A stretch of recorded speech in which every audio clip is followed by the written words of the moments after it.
ini kami akan memaparkan sedikit hasil diskusi dari kelompok kami mengenai melindungi sistem informasi. Yang pertama, mengapa sistem sangat rentan? Ketika data dalam jumlah besar disimpan dalam bentuk elektronik, mereka akan menjadi lebih rentan terhadap berbagai macam ancaman dibandingkan saat berada dalam bentuk manual. Melalui jaringan komunikasi, sistem informasi di beberapa lokasi yang berbeda saling terhubung. Potensi dari akses yang tidak berwenang, penyalahgunaan, atau penipuan tidak terbatas pada satu lokasi, tetapi dapat terjadi di titik akses manapun dalam jaringan. Kesalahan sistem terjadi saat perangkat keras komputer tidak bekerja secara efektif atau tidak terkonfigurasi secara benar, atau kerusakan yang disebabkan oleh penggunaan yang tidak tepat, atau tidak ada kriminal. Kesalahan dalam pemrograman, instalasi yang tidak tepat, atau perubahan tanpa izin menyebabkan kegagalan perangkat lunak komputer, gangguan listrik, banjir, kebakaran, dan bencana alam lainnya juga dapat mengganggu sistem komputer.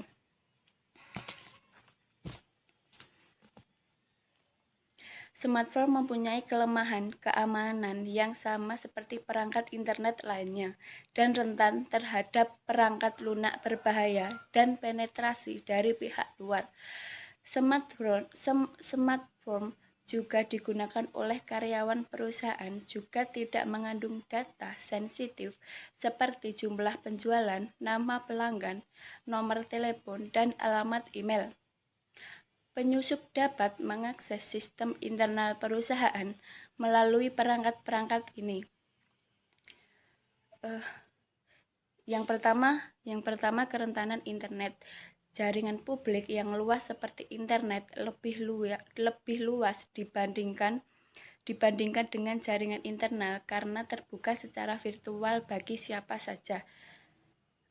Internet begitu besar sehingga apabila terjadi penyalahgunaan akan memberikan dampak yang sangat luas. Ketika internet menjadi bagian besar dari perusahaan, sistem informasi organisasi akan semakin rentan terhadap pihak luar.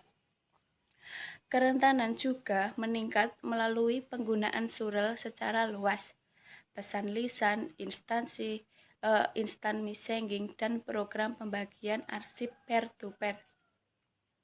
Surel dapat berisi lampiran yang berfungsi sebagai batu loncatan bagi perangkat lunak berbahaya atau tidak dikenali oleh sistem internal perusahaan. Yang kedua, tantangan keamanan nirkabel. Apakah aman untuk login melalui jaringan nirkabel di bandara, perpustakaan, atau lokasi lainnya? Hal tersebut tergantung pada kewaspadaan kita masing-masing. Bahkan jaringan nirkabel di rumah kita semua sangatlah rentan karena jangkauan frekuensi radio sangat mudah dipindai. Baik Bluetooth maupun jaringan WiFi sangat mudah diretas oleh pencuri. Teknologi jaringan WiFi sangat mudah dilancar oleh berbagai jaringan dan mendengar satu sama lain. Para penyusup juga menggunakan informasi yang telah mereka gunakan untuk merancang titik akses yang buruk pada saluran radio yang berbeda di lokasi fisik yang berdekatan pada penggunaan untuk menggunakan Network Invasive Control atau NIC dari radio pengguna agar terhubung dengan titik akses tersebut.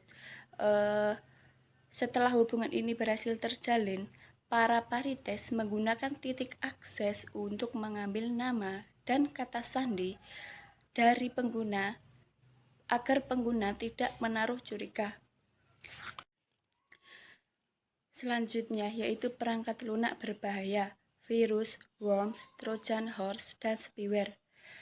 Virus komputer adalah sebuah program perangkat lunak berbahaya yang mengikatkan dirinya pada program perangkat lunak lain atau arsip data yang akan dijalankan, biasanya tanpa sepengetahuan atau izin pengguna. Sebagian besar virus komputer mengirimkan sebuah besar muatan. Muatan tersebut dapat menjadi sangat jinak seperti instruksi untuk menampilkan gambar, hingga juga bisa menghancurkan program atau data, menyumbat memori komputer, melakukan format ulang, atau membuat program bekerja tidak sebagaimana mestinya. Worms merupakan program perangkat lunak independen yang mengandung dirinya sendiri dari satu komputer ke komputer lainnya melalui sebuah jaringan. Tidak seperti virus, Worms dapat mengoperasikan dirinya sendiri tanpa mengikatkan dirinya pada program komputer dan tidak banyak tertanggung pada perilaku manusia untuk menyebarkannya dari satu komputer ke komputer lainnya. Paritas dapat melakukan apapun terhadap smartphone, seperti halnya perangkat internet, meminta arsip mencurigakan tanpa intervensi pengguna, menghapus arsip, mengirimkan arsip, menginstal program yang bekerja di belakang layar untuk memantau kegiatan pengguna, dan berpotensi mengguna smartphone menjadi robot pasukan zombie yang mengirimkan surel.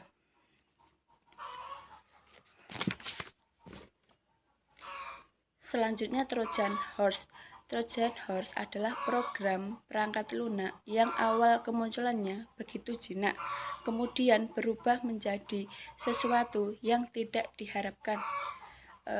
Trojan Horse bukan sebuah virus karena tidak dapat mereplikasi, tetapi biasanya merupakan jalan bagi virus dan kode berbahaya hanya untuk masuk ke dalam sistem komputer. Salah satu contoh dari Trojan Horse yaitu MMRK-Py Trojan untuk telepon Android. Beberapa jenis spyware juga dapat menjadi perangkat lunak berbahaya. Program-program kecil ini menginstal diri mereka sendiri dengan sembunyi-sembunyi pada komputer untuk memantau kegiatan berselancar pengguna di web dan menyajikan iklan di bentuk spyware telah terdokumentasi. Banyak pengguna telah menemukan spyware yang sangat membantu, dan beberapa kritik telah mengatakan adanya penyalahgunaan komputer pengguna.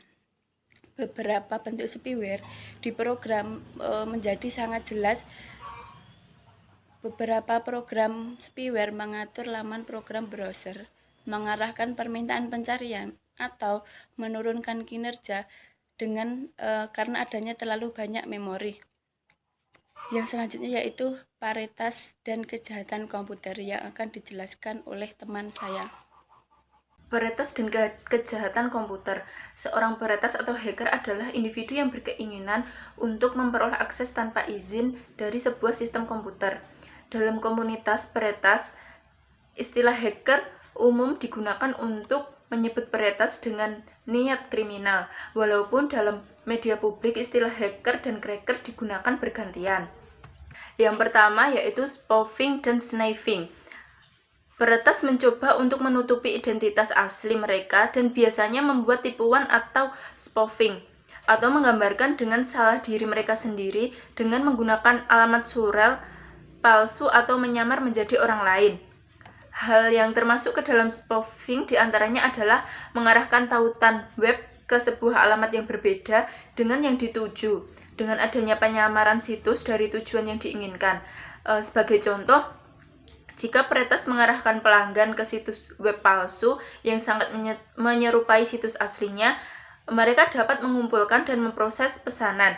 Hal ini merupakan cara yang efektif untuk melakukan pencurian bisnis, sebagaimana halnya mengambil informasi sensitif milik pelanggan melalui situs aslinya. Sniffer sendiri adalah sebuah program penyadapan yang memantau informasi melalui sebuah jaringan. Bila digunakan secara sah, sniffer membantu mengenali posisi-posisi yang berpotensi menjadi permasalahan dalam jaringan atau aktivitas kriminal dalam jaringan. Tetapi ketika digunakan untuk kejahatan, mereka dapat menjadi sangat perusak dan sangat sulit untuk dideteksi. Sniffer memungkinkan peretas untuk mencuri kepemilikan informasi dari manapun dalam jaringan, termasuk peran surel, arsip perusahaan, dan laporan rahasia. Yang kedua yaitu serangan denial of service. Dalam sebuah serangan denial of service, peretas membanjiri server jaringan dan server web dalam ribuan layanan komunikasi atau permintaan palsu untuk mengacaukan jaringan. Jaringan menerima banyak sekali permintaan dan ia tidak mampu mengikuti banyaknya permintaan tersebut sehingga layanan bagi permintaan yang sah menjadi tidak tersedia. Distribute denial of service menyerang banyak penggunaan komputer untuk menenggelamkan dan membuat jaringan terbebani melalui banyak titik peluncuran. Contohnya yaitu beberapa jam setelah Kementerian Hukum Amerika Serikat menutup situs berbagai arsip milik mengupload pada 19 Januari 2012, Peretas Anonymous meluncurkan serangan. Para pelaku serangan di DOS biasanya menggunakan ribuan PC yang terinfeksi dengan perangkat lunak berbahaya tanpa sepengetahuan pemiliknya dan mengelolanya menjadi sebuah botnet. Peretas menciptakan botnet dengan menginfeksi komputer milik orang lain melalui bot malware yang membuka jalan alternatif di mana peretas dapat memberikan instruksi. Yang ketiga yaitu kejahatan komputer. Sebagian besar kegiatan peretas adalah tindakan pidana dan kerentanan sistem yang telah dideskripsikan menjadi target dari bentuk kejahatan komputer lainnya. Tidak ada yang tahu seberapa besar permasalahan kejahatan komputer, berapa banyak sistem yang diserang, berapa banyak pihak yang terlibat dalam tindakan ini, atau total kerusakan dari sisi ekonomi. Banyak perusahaan enggan untuk melaporkan kejahatan komputer karena kejahatan tersebut mungkin melibatkan karyawan atau perusahaan khawatir publisitas kerentanan sistemnya akan merusak reputasi perusahaan. Kejahatan komputer yang memiliki daya rusak paling besar dari sisi ekonomi adalah serangan di DOS dengan memasukkan virus, pencurian layanan, dan gangguan sistem komputer. Yang selanjutnya yaitu pencurian identitas. Dengan perkembangan internet dan perdagangan elektronik, pencurian identitas menjadi sangat meresahkan.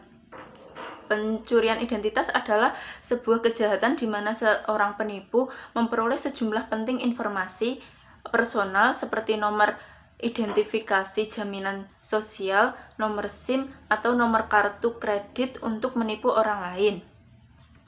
Informasi bisa digunakan untuk mendapatkan kredit, barang, atau layanan dengan menggunakan nama korban atau menyeruakan surat palsu bagi pencuri.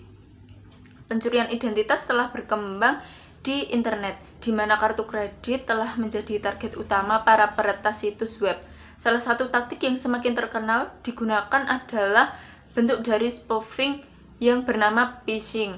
Teknik phishing yang dinamakan evil twins dan palming lebih sulit untuk dideteksi. Evil twins sendiri yaitu jaringan nirkabel yang berpura-pura menawarkan koneksi wifi yang terpercaya untuk internet seperti yang terdapat di ruang tunggu bandara, hotel, ataupun kedai kopi. Yang selanjutnya yaitu click fraud. Ketika Anda mengklik sebuah tampilan iklan melalui mesin pencari, para pengiklan biasanya membayar sejumlah biaya untuk setiap klik yang dilakukan, yang seharusnya mengarahkan pembeli potensial langsung pada produk mereka. Click fraud terjadi ketika program individu atau perusahaan secara curang mengeklik iklan online dan tanpa adanya niatan untuk mempelajari lebih jauh iklan tersebut atau melakukan pembelian. Click fraud telah terjadi permasalahan yang serius pada Google dan situs web lainnya yang memiliki fitur pemasaran online berupa iklan pay per click, dan beberapa perusahaan menyewa pihak ketiga untuk mengeklik secara curang iklan kompetitor untuk melemahkan mereka dengan meningkatkan biaya pemasaran mereka. Yang selanjutnya yaitu ancaman global, yaitu cyberterorisme dan cyber warfare. Kegiatan kriminalitas cyber telah dijelaskan meluncurkan malware, serangan denial of service, dan penyelidikan dengan menggunakan teknik phishing adalah tidak terbatas. Di Cina, Amerika Serikat, Korea Selatan, Rusia, dan Taiwan saat ini telah menjadi sumber sebagian besar malware yang ada di dunia. Sifat internet yang global mampu membuat penjahat cyber melakukan aksinya dan melakukan hal-hal berbahaya di mana saja di seluruh dunia. Kerentanan internet telah mengubah individu dan bahkan keseluruhan negara menjadi target mudah bagi pembajakan yang didasari oleh motif politik untuk melakukan sabotase dan spionase. Cyber warfare sendiri adalah kegiatan yang disponsori negara yang dirancang untuk melumpuhkan dan mengalahkan negara bagian atau negara lain dengan melakukan penetrasi pada komputer atau jaringan yang bertujuan untuk menyebabkan kerusakan dan gangguan. Cyber warfare memiliki ancaman serius terhadap infrastruktur masyarakat modern, apalagi ketika sebagian besar kegiatan keuangan, kesehatan, pemerintahan, dan institusi terkait industri bergantung pada internet untuk operasional sehari-hari. Yang selanjutnya yaitu ancaman internal para karyawan.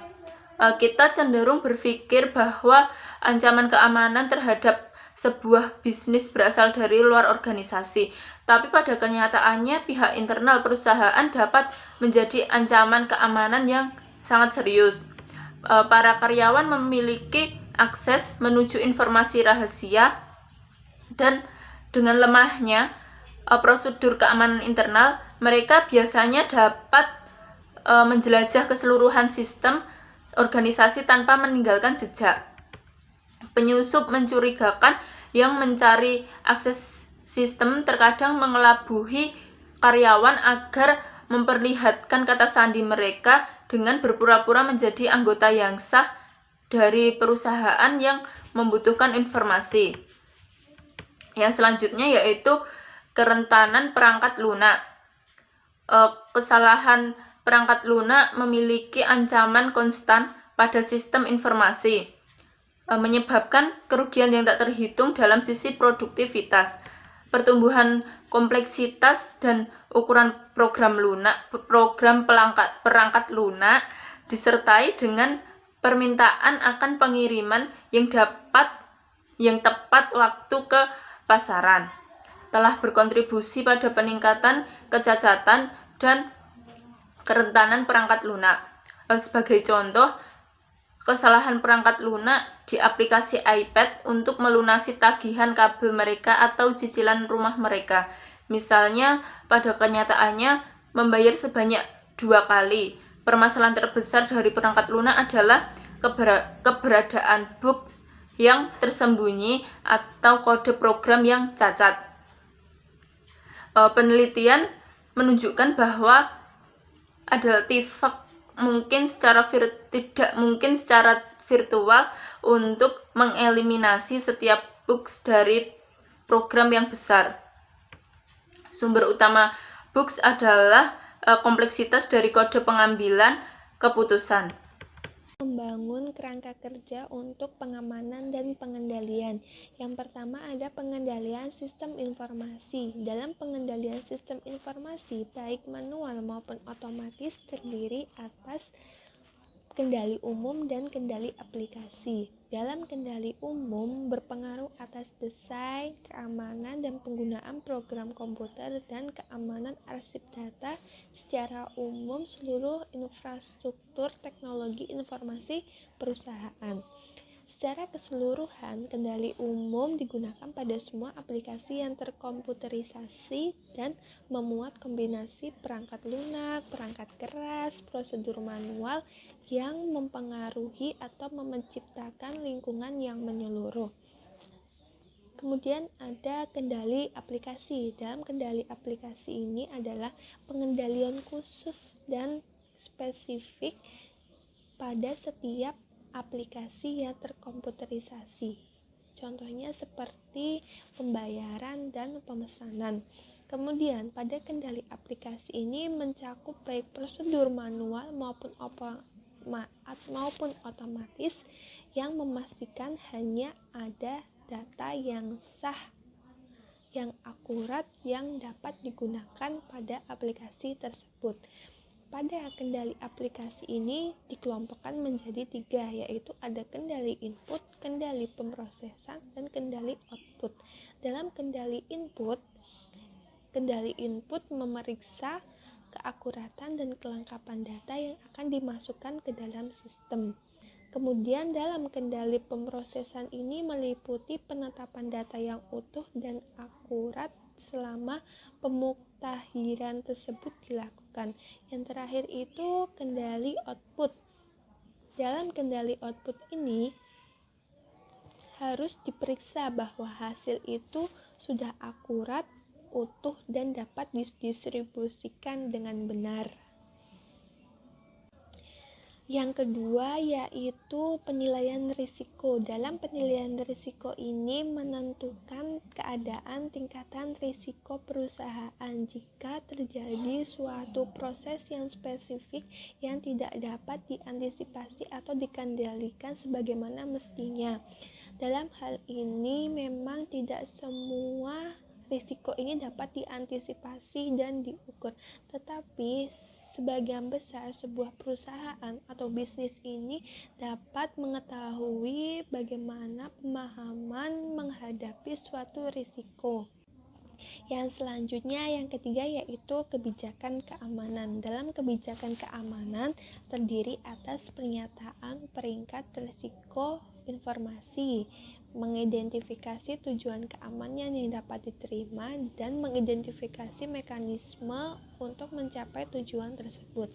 Dalam hal ini terdapat beberapa pertanyaan yang berkaitan dengan hal tersebut, yaitu apa sajakah yang menjadi aset utama bagi perusahaan, siapa yang mengumpulkan dan mengendalikan informasi dalam perusahaan, kebijakan keamanan apakah yang saat ini sudah dapat diterima manajemen untuk setiap aset tersebut, apakah perusahaan bersedia misalnya untuk kehilangan kartu kredit pelanggan sekali dalam 10 tahun, atau apakah perusahaan akan membangun keamanan bagi kartu kredit yang tahan terhadap bencana yang terjadi 1 kali dalam 10 tahun. Manajemen harus mengestimasi berapa banyak biaya yang dikeluarkan untuk mencapai tingkatan risiko yang masih dapat diterima. Kemudian, kebijakan keamanan juga mendorong kebijakan lainnya dalam menentukan penggunaan sumber daya informasi perusahaan yang dapat diterima dan siapa saja anggota perusahaan yang memperoleh akses kepada aset informasi. Yang keempat yaitu ada perencanaan pemulihan bencana dan perencanaan kesinambungan bisnis. Perencanaan pemulihan bencana adalah sebuah alat merancang untuk suatu rencana untuk merestorasi komputasi dan layanan komunikasi setelah perusahaan mengalami gangguan. Nah, perencanaan pemulihan bencana memiliki fokus utama pada masalah teknis dalam hal menjaga dan membuat sistem berjalan. Dalam hal ini, pemulihan bencana ini setelah suatu bencana itu atau gangguan tersebut terjadi pada perusahaan. Jadi, hal ini memulihkan bagaimana sebaiknya suatu gangguan atau masalah tersebut dapat diminimalisir atau dapat dipulihkan dengan baik. Kemudian perencanaan kesinambungan bisnis. Dalam perencanaan kesinambungan bisnis, fokus utamanya itu pada bagaimana perusahaan mengendalikan operasional bisnisnya yang terjadi bencana. Jadi ini fokus pada operasional bisnisnya. Perencanaan kesinambungan bisnis ini mengidentifikasi proses bisnis yang utama dan menetapkan rencana tindakan pengendalian fungsi-fungsi penting pada saat sistem tersebut tidak bekerja. Jadi bagaimana meminimalisir mengembalikan suatu operasional tersebut dapat berjalan dengan baik. Apabila dalam hal tersebut operasionalnya tidak berjalan dengan baik, maka dikembalikan dengan menggunakan perencanaan kesinambungan bisnis. Yang kelima ada peran auditing, yaitu audit sistem informasi manajemen, memeriksa lingkungan keamanan keseluruhan perusahaan sebagaimana mengendalikan pengaturan sistem informasi individu. Kemudian auditor sebaiknya menelusuri aliran beberapa transaksi pada sistem dan melakukan pengujian penggunaan jika sesuai perangkat audit otomatis. Audit SIM juga memeriksa kualitas data. Selanjutnya saya akan menjelaskan poin yang keempat, yaitu teknologi dan sarana untuk melindungi sumber-sumber informasi. Yang pertama itu ada manajemen identitas dan autentitas. Nah, dalam suatu perusahaan yang besar atau yang menengah itu pasti akan memiliki infrastruktur TI yang lebih baik dan memiliki sistem-sistem yang berbeda. Nah, dalam sistem-sistem yang berbeda ini memiliki pengguna yang tersendiri. Dalam perangkat lunaknya, manajemen identitas mengoptimalkan suatu pelacakannya kepada setiap pengguna sebuah data identitas digital khusus. Dalam hal ini juga, perangkat lunak ini meliputi peralatan untuk autentitas pengguna, perlindungan terhadap identitas pengguna, dan pengendalian akses sumber sistem. Autentitas mengacu pada kemampuan untuk mengetahui apakah seorang pengguna adalah seperti apa yang diakuinya. Biasanya, autentitas ini menggunakan kata sandi sehingga hanya orang yang memiliki tersebut yang hanya menggunakannya. Jadi terdapat kata sandi yang digunakan. Nah, seorang pengguna akhir memakai kata sandi untuk masuk dalam sistem komputer dan juga menggunakan kata sandi untuk mengakses sistem dan arsip tertentu, sehingga biasanya hanya bisa digunakan pada orang yang mengetahui kata sandi tersebut. Kemudian teknologi autentitas terbaru seperti token, smart card, dan autentitas biometrik mengatasi beberapa masalah berkaitan dengan hal tersebut. Firewall, sistem deteksi gangguan, dan perangkat lunak antivirus. Yang pertama, firewall. Firewall mencegah pengguna tidak berwenang dari mengakses jaringan pribadi. Firewall merupakan sebuah kombinasi dari perangkat keras dan perangkat lunak yang mengendalikan aliran masuk dan keluar lalu lintas jaringan. Firewall mengidentifikasi alamat IP, aplikasi, dan karakteristik lainnya dari lalu lintas masuk. Ia memeriksa informasi ini terhadap aliran akses yang telah diprogram dalam sistem oleh administrator dari jaringan. Untuk membuat firewall yang bagus, administrator harus menjaga peraturan internal yang terperinci untuk mengidentifikasi orang, aplikasi, atau alamat yang diperbolehkan atau ditolak dalam sistem. Firewall sendiri dapat mencegah, tapi tidak sepenuhnya mencegah, penetrasi jaringan oleh pihak luar dan harus dipandang sebagai salah satu unsur dalam rencana keamanan secara keseluruhan. Kedua, yaitu sistem deteksi gangguan. Sistem deteksi gangguan mengutamakan alat pemonitor penuh waktu yang ditempatkan pada titik-titik paling rentan atau hotspot dalam jaringan perusahaan untuk mendeteksi penyusup secara terus-menerus. Sistem ini menghasilkan alarm jika ditemukan peristiwa yang mencurigakan atau anomali, yaitu perangkat lunak, antivirus, dan anti-spyware. Perangkat lunak antivirus dirancang untuk memeriksa sistem komputer dan drive untuk kehadiran virus pada komputer. Seringkali, perangkat lunak menghilangkan virus dari daerah yang terinfeksi. Namun, sebagian besar perangkat lunak antivirus hanya efektif terhadap virus yang sudah diketahui kapan software ditulis. Untuk tetap efektif, antivirus harus tetap diperbaharui. Produk manajemen keamanan yang komprehensif disebut sistem manajemen ancaman terpadu. Melindungi jaringan nirkabel. Standar keamanan pertama yang dikembangkan untuk Wi-Fi disebut Wired Equivalent Privacy. Tidak begitu efektif karena kunci enskripsinya yang mudah dipecahkan. Perusahaan selanjutnya dapat meninggalkan keamanan Wi-Fi dengan menggunakan bersamaan teknologi privat virtual karena mengakses data internal perusahaan. Enskripsi dan kunci infrastruktur publik.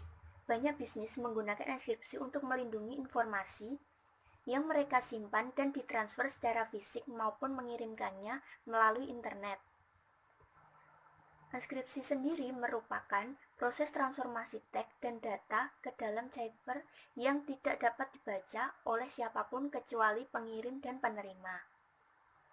Dua metode yang mengenkripsi lalu lintas jaringan di web adalah Secure Socket Layer atau SSL dan Transport Layer Security atau TLS, memungkinkan klien dan juga server komputer untuk mengelola kegiatan enskripsi dan deskripsi karena mereka berkomunikasi satu sama lain selama web aman. Secure Hypertext Transfer Protocol atau SHTTP adalah protokol lain yang diinginkan untuk enskripsi data melalui internet terbatas untuk pesan individu, di mana SSL dan TLS dirancang untuk menghubungkan koneksi yang aman antara dua komputer. Memastikan ketersediaan sistem. Memastikan ketersediaan sistem sebagai perusahaan semakin bergantung pada jaringan digital untuk pendapatan dan operasi. Mereka perlu mengambil langkah tambahan untuk memastikan bahwa sistem dan aplikasi mereka selalu tersedia. Sistem komputer toleransi kegagalan mengandung hardware berlebihan, perangkat lunak, komponen, dan pasokan listrik yang menciptakan lingkungan yang menyediakan terus-menerus tanpa gangguan layanan. Komputer toleran menggunakan software khusus rutinitas atau logika diri pengecekan dibangun ke sirkuit mereka untuk mendeteksi hardware kegagalan dan secara otomatis beralih ke perangkat cadangan. Bagian komputer ini dapat dihapus dan diperbaiki tanpa gangguan terhadap sistem komputer. Toleransi kesalahan harus dibedakan dari ketersediaan tinggi komputasi. Kedua toleransi kesalahan dan ketersediaan tinggi komputasi mencoba untuk meminimalkan downtime. Downtime sendiri mengacu pada periode waktu di mana untuk meminimalkan operasional. Namun, ketersediaan tinggi komputasi membantu perusahaan pulih dengan cepat dari sistem crash, sedangkan toleransi kesalahan menjanjikan ketersediaan berkelanjutan dan penghapusan waktu pemulihan sama sekali. Yang A. Pengendalian lalu lintas jaringan. Inspeksi paket mendalam. Aplikasi yang memakan bandwidth seperti program file sharing, layanan telepon, internet, dan telepon online dapat menghambat dan memperlambat perusahaan jaringan, menurunkan kinerja. Sebuah teknologi yang disebut inspeksi paket mendalam atau DPI membantu memecahkan masalah. DPI memeriksa file data dan memilih prioritas rendah materi online, sementara menugaskan prioritas yang lebih tinggi untuk file bisnis penting. Berdasarkan prioritas didirikan oleh operator jaringan memutuskan apakah sebuah paket data tertentu dapat terus ke tujuan atau harus diblokir atau ditahan saat lalu lintas dari data yang penting diproses. Yang B. Menggunakan Alidaya untuk keamanan. Banyak perusahaan, terutama usaha kecil, kekurangan sumber daya atau keahlian untuk menyediakan lingkungan komputasi ketersediaan tinggi yang aman untuk mereka sendiri. Mereka dapat melakukan alidaya sebagai fungsi keamanan kepada Managed Security Service Providers atau MSSPS yang memonitor aktivitas dan jaringan serta melakukan pengujian, kerentaan, dan deteksi gangguan. Isu keamanan terhadap cloud computing dan mobile digital platform. Yang A. Keamanan dalam cloud computing. Ketika pengelolaan berlangsung dan cloud computing, akuntabilitas dan tanggung jawab untuk perlindungan data sensitif masih berada dengan perusahaan yang memiliki data tersebut. Memahami bagaimana penyedia cloud computing menyediakan layanan dan mengelola data yang penting. Nah, cloud computing perlu mengkonfirmasi bahwa terlepas dari mana data yang mereka simpan atau ditransfer, mereka dilindungi di tingkat yang memenuhi persyaratan perusahaan mereka. Kemudian yang B, mengamankan platform mobile. Jika perangkat mobile berkinerja, banyak fungsi komputer mereka perlu diamankan seperti desktop dan laptop terhadap malware, pencurian, kecelakaan, kehilangan akses yang tidak sah, dan percobaan peretasan. Perangkat mobile mengakses sistem dan data perusahaan membutuhkan perlindungan khusus. Perusahaan harus memastikan bahwa kebijakan keamanan perusahaan mereka termasuk perangkat mobile. Dengan detail tambahan tentang bagaimana perangkat mobile harus didukung, dilindungi, dan digunakan. Mereka akan membutuhkan alat untuk mengesahkan semua perangkat yang digunakan untuk memelihara catatan persediaan yang akurat pada semua perangkat mobile, pengguna, dan aplikasi untuk mengontrol update ke aplikasi dan untuk mengunci perangkat yang hilang sehingga mereka tetap aman. Menjaga kualitas perangkat lunak. Selain menerapkan keamanan dan kontrol yang efektif, organisasi dapat meningkatkan kualitas dan keandalan sistem dengan menggunakan matriks perangkat lunak dan pengujian perangkat lunak yang ketat. Matriks perangkat lunak adalah penilaian objek dari sistem dalam bentuk pengukuran kuantifikasi. Pengguna berkelanjutan metrik memungkinkan pengguna sistem informasi, departemen, dan akhir untuk bersama-sama mengukur kinerja sistem dan mengidentifikasi masalah yang terjadi.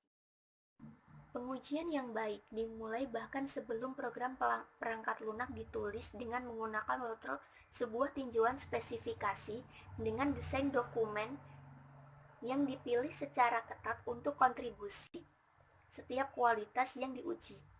Ketika pengembang mulai menuliskan program perangkat lunak, pengkodean workflow juga dapat digunakan untuk meninjau kode program. Namun, kode harus diuji dengan menggunakan program. Apabila ditemukan kesalahan, sumber kesalahan dieliminasi melalui proses yang disebut debugging.